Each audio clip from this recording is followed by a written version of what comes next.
Hey everyone on TikTok. I am gonna be here until I start on Facebook. So if you're coming in, #live, let me know you're here, say hi.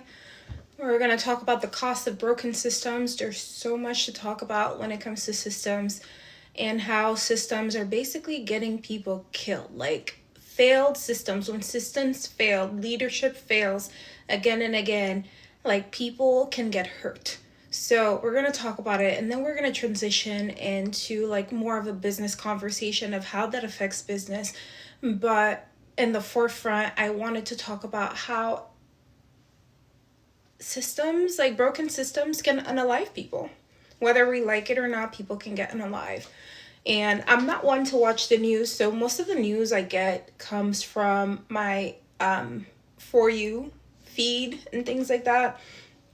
Because then after George Floyd, I refused to watch the news, and I realized that it put me in a state of where I was always sad and angry, and I needed to protect my peace. Like, do I know what's going on around me? Yes, I do. But I refuse to watch the news. There's a difference. There is a lot of people think not watching the news means you're just not informed. No, I pick and choose what I want to inform myself of. I don't let the news shove information down my throat. Because then what that does, it puts me in a state, like I said, of I'm not okay. I won't be okay. And I'm not going to talk about this on Facebook. And because, well, let me make sure I turn that on, because knowing myself, I'm going to forget to turn Facebook on. Okay, so let me turn the book of the face on to make sure that we're live on both. Again, if you're catching me on TikTok, #live. It's been a while since I've been live, and so much going on, but then I can't talk about it right now. So hopefully in May, I'll be able to talk about it. But just saying. Again, if you're here, #live. If you're catching the replay, #replay wherever you're at. All right. Okay. So yeah, as I was saying, oftentimes the news puts information in place that gets us consuming the news and getting in a place where we are very much stirred up to be able to do anything about it. So I know my work is around operations and systems, and the title of this, When Systems Failed. And this is unfortunately an example of a systems failure happening in real time. And let me type.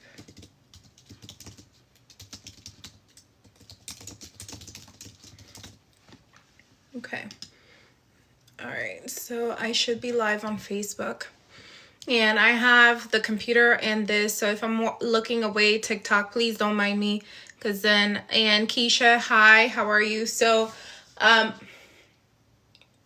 say this, I'm not here to debate any type of politics or stir emotions, because if anybody knows me, I don't like politics. I was married to a man who was in politics, and we're getting a divorce. That should tell you something.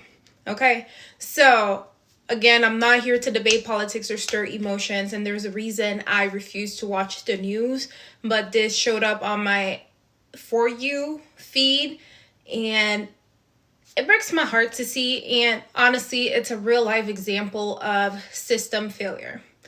Okay, because then in this case, the training that was supposed to be in place to ensure that this agent did not resort to shooting this woman or unaliving this woman by taking pew pew 4 times because she decided to drive away. If the proper training and systems were in place to ensure that somebody does not have the gall to do things like that, right? it would make a difference. Because we're at a place where I see comments and people are like, oh, but she was driving a car. The car was a weapon. Shut the hell up. I'm sorry. Like, shut up. Because at this point, in no way possible does this justify like pew-pewing someone 4 times because they're driving away, because the car wasn't mobile and the car started moving. It was going at a slow pace. Because my thing is, if you see my car moving, you better get out of the way. This man was not even in front of the car when he took those shots. I'm not sure if you were able to watch the video, but he was not. He moved to the side. So apparently he had the common sense to move to the side, but he still took them shots, right? And unalived this woman in Minnesota.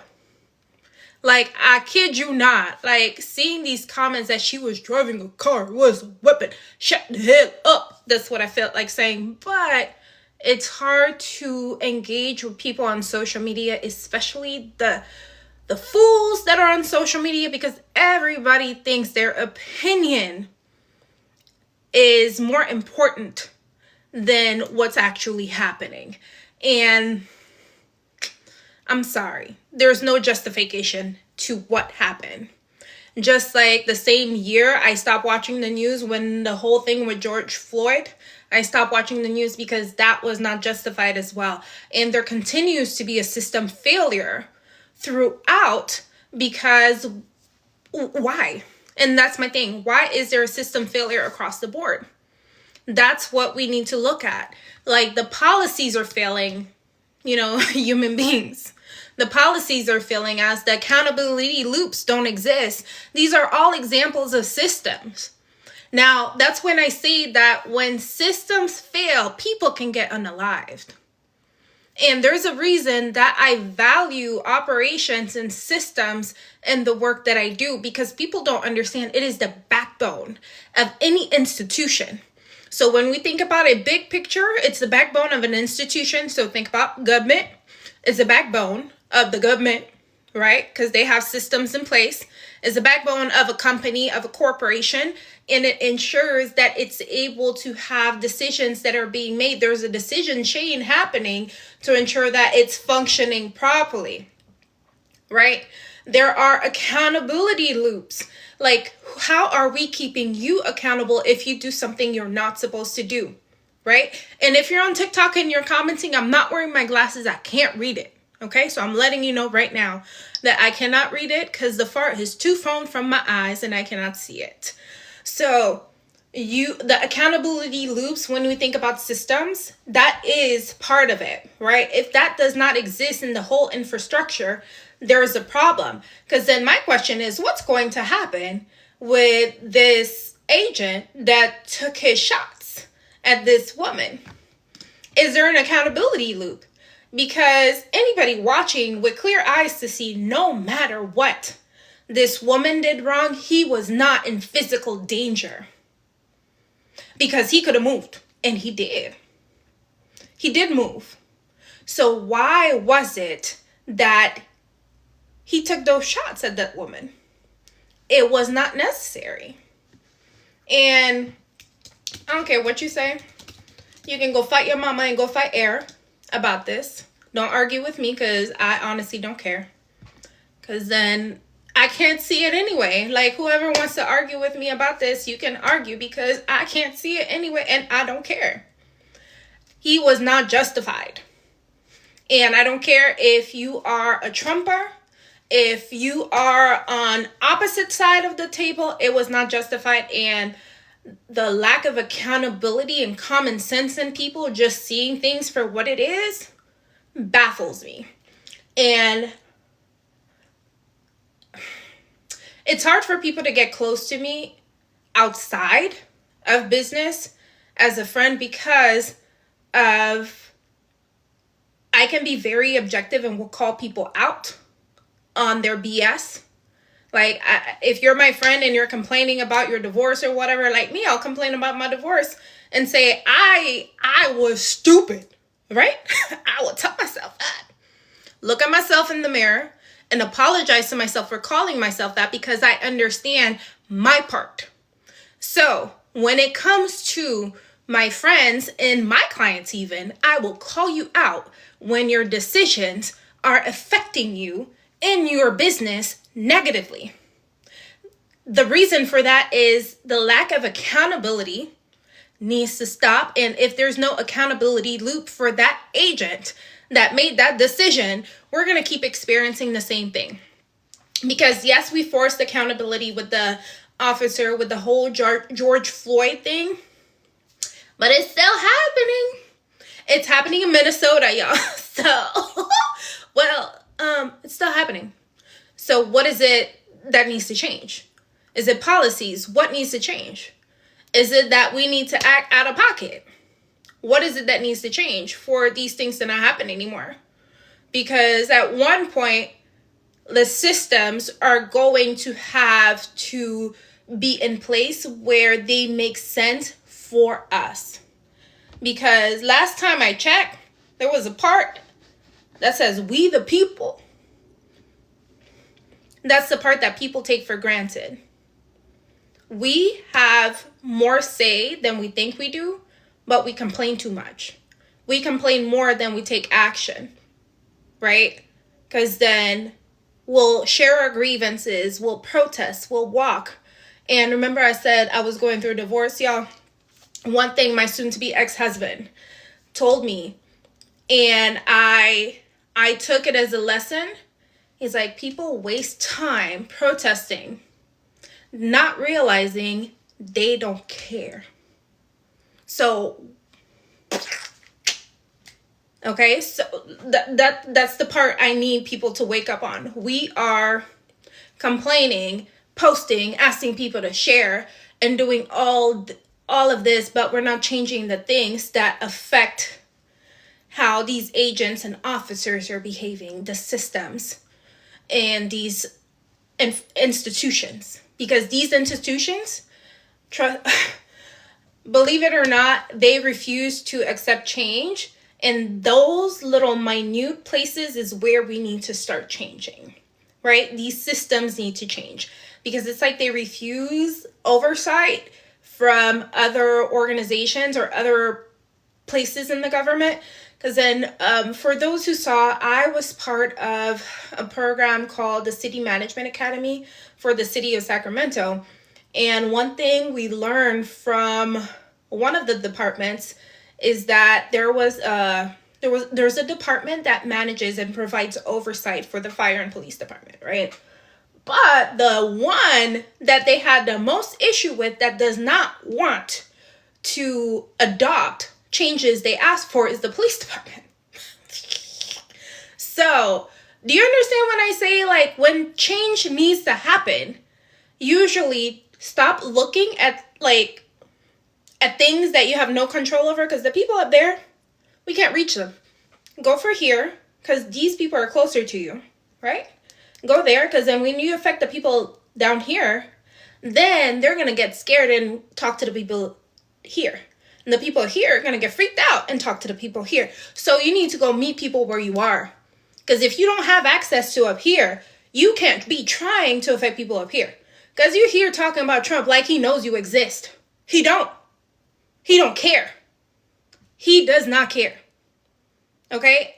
I will say it plainly. So start where you are. Because unless you got big pockets and you up there, start over here.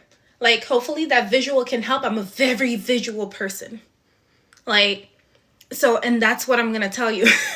Like, start where you are. Because the systems, when we have systems failure, then people can get unalive.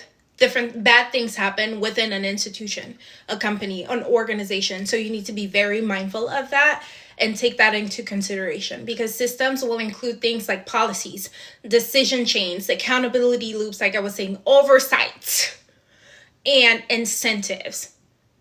And harm happens when these systems are not clear and people or individuals within this institution are taking actions that are not meeting these systems.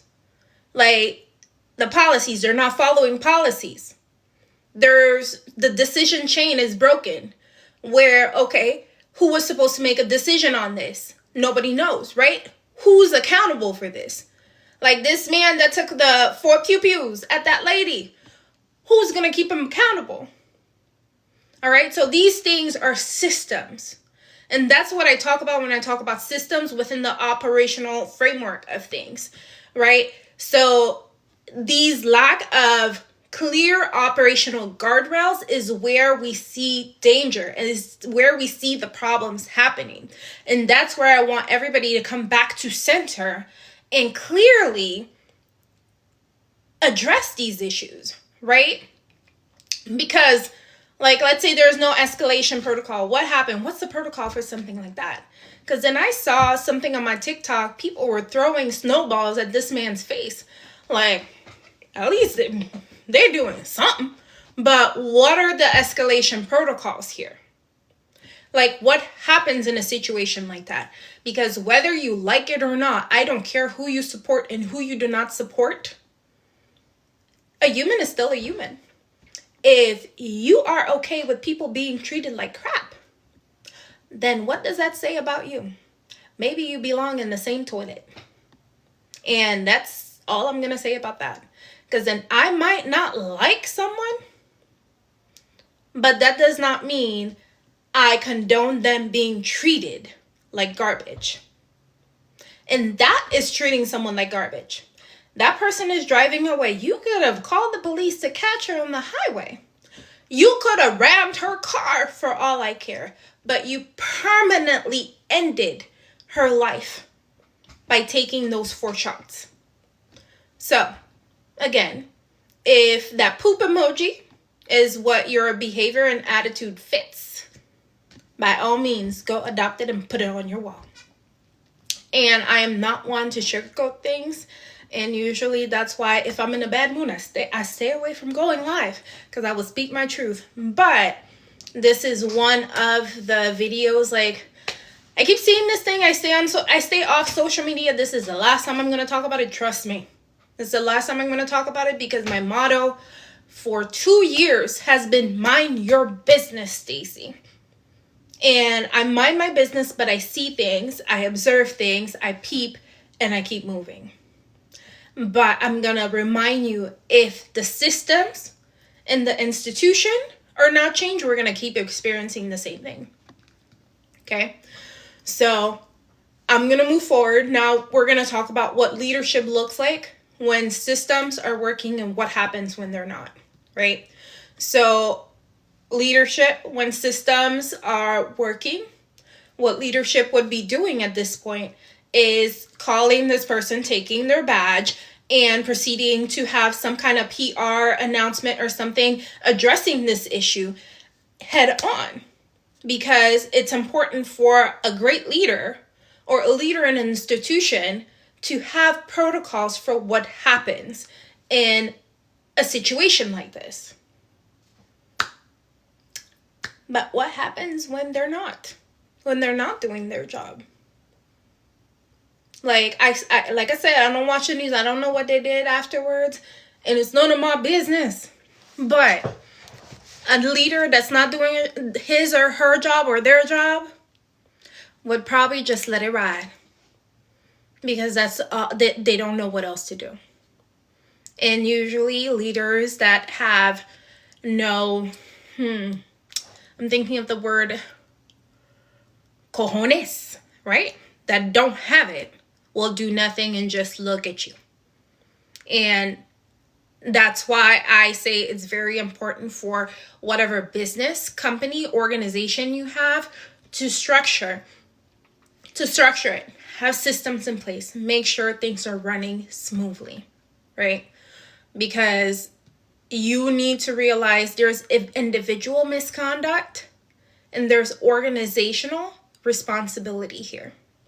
Because right now, we're seeing too much happening. There needs to be a level of institutional responsibility. So that's why I challenge you, your company, your organization, to think about what you're going to have in place to dictate what happens in terms of individual misconduct. Because things like that are not okay. They are not. Okay, so really think about it. And leadership needs to be held accountable even if they're not present. Because everybody has a tendency to blame the president for what's going on in them streets.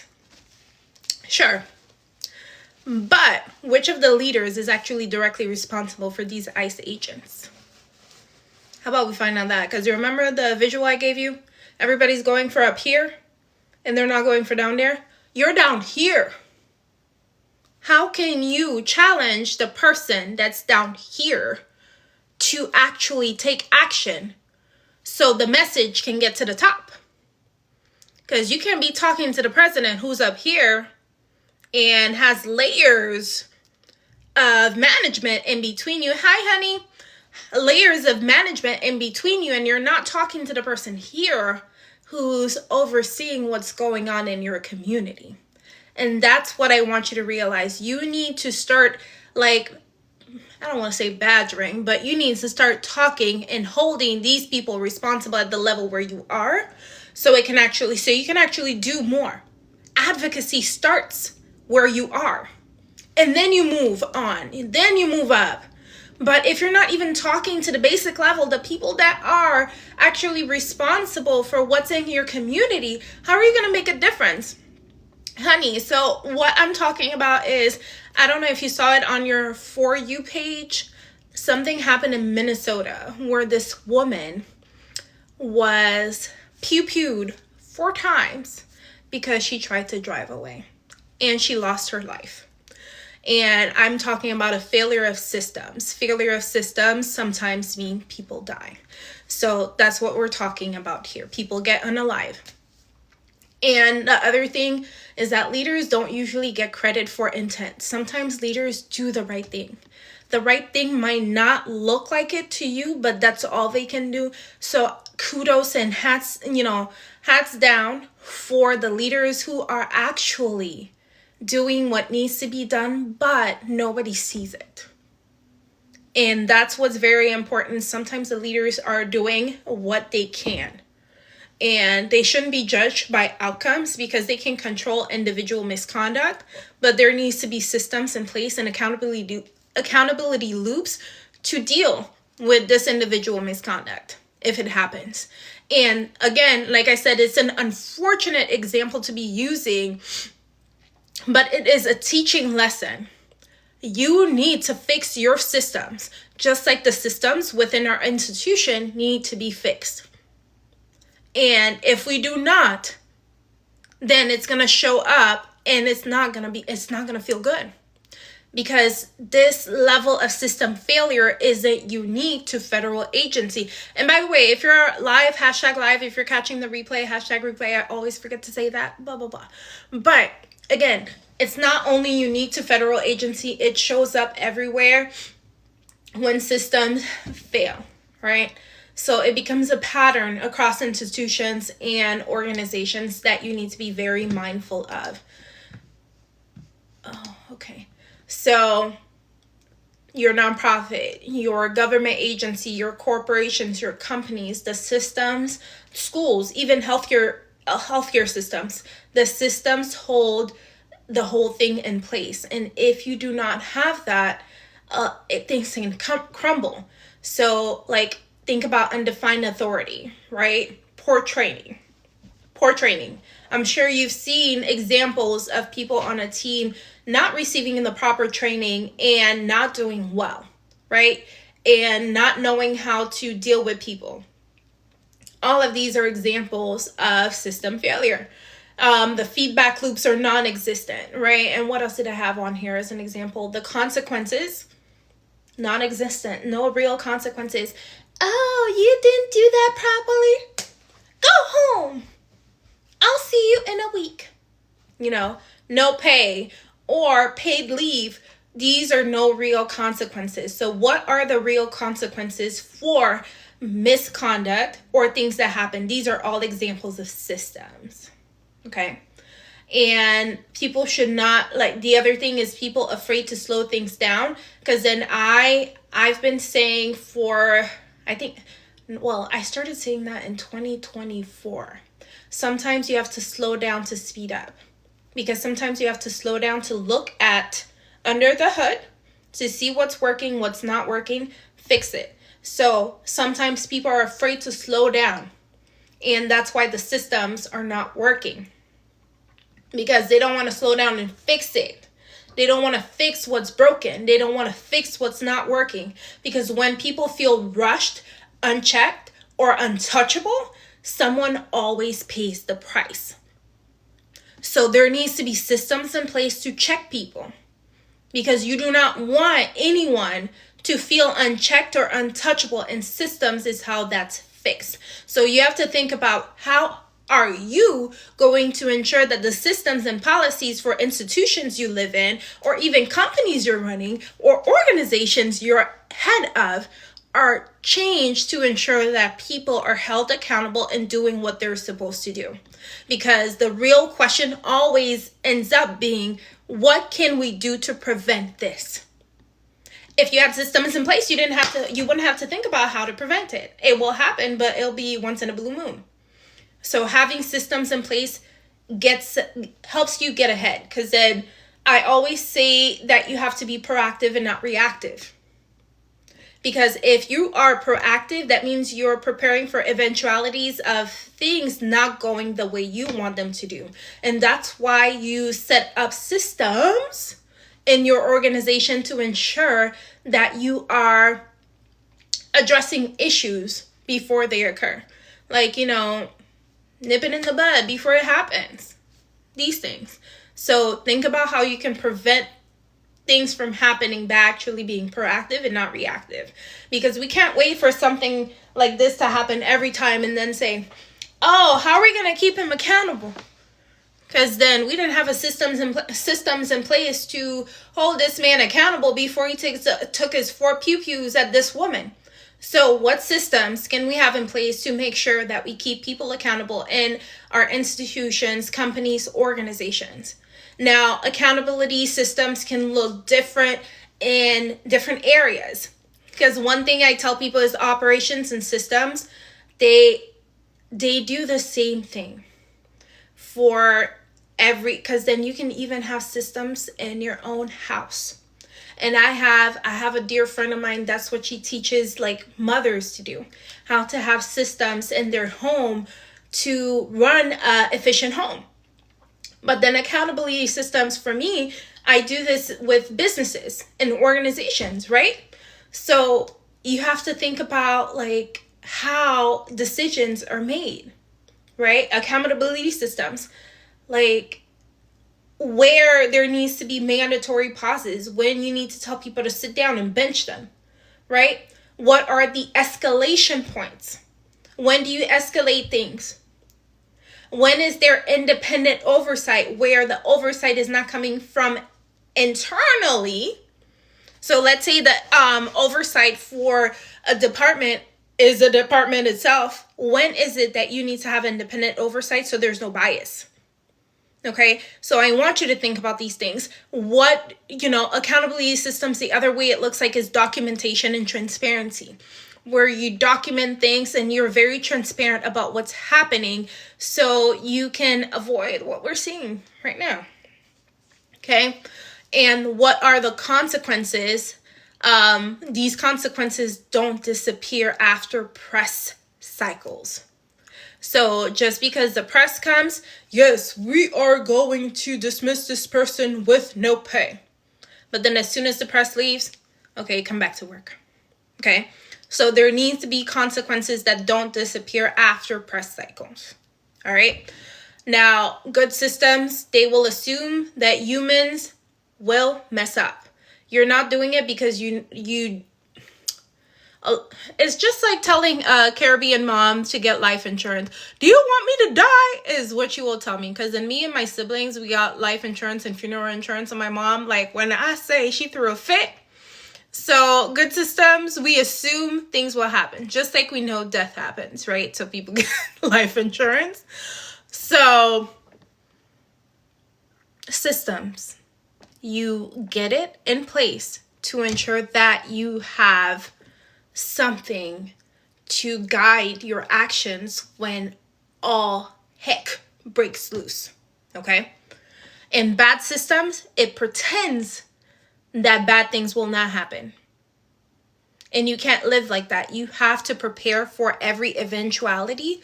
So when things happen, you're prepared. And that's what good systems do, okay? And this is where a lot of people may get uncomfortable. Like the example I give you of my mom not wanting life insurance or different types of insurances. There are a lot of Caribbean people, as soon as you talk about will, they start thinking like, oh, you're going to do something to me, right? So it's not like that, right? You cannot get uncomfortable with preparing your company with systems and a good operational framework to support the work you're doing and lead you to sustainable growth. All right. So a few things that I know I've shared a couple of times. Well, last week, oftentimes leaders don't want to fix what's broken or what's making them work inefficiently because of ego, right? And I'll talk a little bit about that. Because then when I say ego, I've met a few leaders that they pretended they wanted to fix the problem, but never fixed it. And I started thinking, are they actually addicted to being the solution to every problem because it makes them feel needed or keeps them at the center? So that I peeled back a few layers and I came down to ego. Sometimes ego is what leads people to not want to fix systems. So you have to really be objective about what's happening here. Is it ego that's the problem? Is that what's causing the leaders not to fix the systems that are broken? Because whether that's the issue or not, I want you to get out of your own way. Sometimes you have to get out of your own way and fix what's needed so you can actually move forward. And like there are other reasons, like different things like cost, fear of cost. If you're afraid of the cost, have you ever taken your grocery bill and ran it like the numbers for a whole year and see how much it costs you? Or do you have a toddler and pay daycare and see how much that costs you? It can be fear of cost. Because in some cost, you know, sometimes they say actions justify, the means justify whatever, the ends justify the means. The cost may justify it. Because then if you focus on your systems and operations, you may end up seeing everything run so smoothly. Revenue generation will be easier because you have a system in place that allows you to focus on revenue generation. So fear of cost is definitely one that I see, but I can't talk people off of that because, you know, your fear is real. Your feelings are real. And I can't do anything about it except walk away until you figure it out. Right? And the other thing, we've always done things this way, where some people are so comfortable in doing it in the way that they've been doing it that they've never considered a more efficient way of doing things. Okay? So that's it from my end, because I think I've gone over the time that I told myself I would go. I was planning to be here for an hour, but I can't do it. Not today. I don't want to take a nap. So, but yeah, systems don't fail randomly, people. Okay? System fails because there's been a lack of leadership somewhere where people or the leaders of the organization did not make a necessary choice, because leadership ends up being a choice, and harm can be predictable if you actually plan for every eventuality. Okay? If your organization or company cannot explain how decisions are made, right, it cannot claim accountability. And if you're in leadership, the responsibility ends up being yours, whether you want it or not, because then you never establish what that looked like. Okay? So this is the work I am spending my life on, because that's what brings me joy, is doing operational work and work on systems and doing trainings for teams and leaders and doing capacity building activities. That's what I enjoy, because helping leaders build systems that don't break people is where I'm at and what I enjoy doing. So if you're interested in learning more about what I do and what I'm doing, go ahead and hit the follow button. Follow my page, because that's all I talk about. And let's get to know each other, because I know trust is everything. And I'm a very straight shooter. I took a break from going live in December, but I am coming back slowly but surely. But definitely hit the follow button, follow my page, and join. If you're on Facebook, add me as a friend, comment. I would love to get to know you, and so we can talk a little bit more. Okay. But anyways, I'm going to get off this computer, and if I can figure out where every button is, but let me do that. And I hope everybody has a great evening, and good seeing you. TikTok, it's been a while since I came live on TikTok. And go ahead and like if you want. I'm going to shut Facebook off first. Bye, Facebook. Thank you so much, y'all. And we're off Facebook. And TikTok, thank you so much for coming here.